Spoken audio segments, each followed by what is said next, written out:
Comment va Ivan Colonna?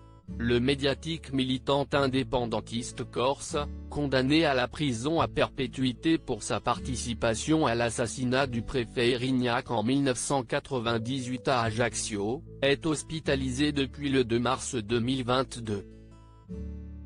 Alors qu'un imbroglio l'avait annoncé décédé après son agression par un codétenu, il est en réalité entre la vie et la mort. Ses avocats donnent des nouvelles. Interrogé ce mardi 15 mars sur les ondes de France Inter, Maître Patrice Spinozzi a affirmé que l'état de santé d'Ivan Colonna est toujours gravissime, il n'est jamais sorti du coma. Il a confirmé sa prise en charge dans un établissement médical de Marseille et qu'il ne devrait pas, pour l'heure, être transféré ailleurs. Mais l'homme de loi ne cache pas sa vive inquiétude. L'espoir existe mais il est ténu.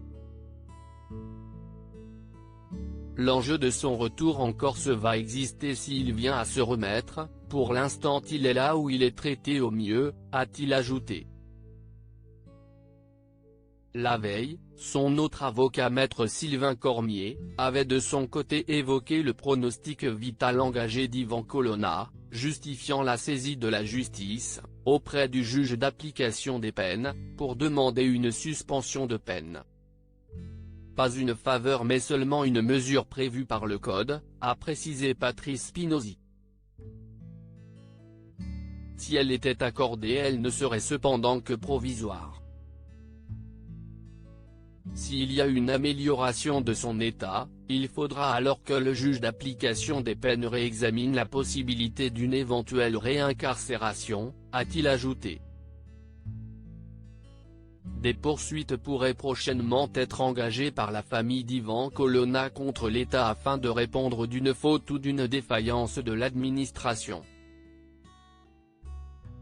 Pour rappel, CIST dans la matinée du 2 mars, alors qu'il faisait des exercices de sport dans sa prison d'Arles, qu'Ivan Colonna avait été agressé par un codétenu préposé au ménage. Une altercation inattendue puisque le militant corse ne faisait plus parler de lui depuis des années. Mis en garde à vue, l'homme l'ayant attaqué, un Camerounais de 36 ans, a expliqué son geste aux policiers en évoquant un blasphème prononcé par son codétenu de 61 ans envers Dieu selon les informations de RTL. L'auteur de l'agression est visé par une enquête pour tentative d'assassinat en relation avec une entreprise terroriste.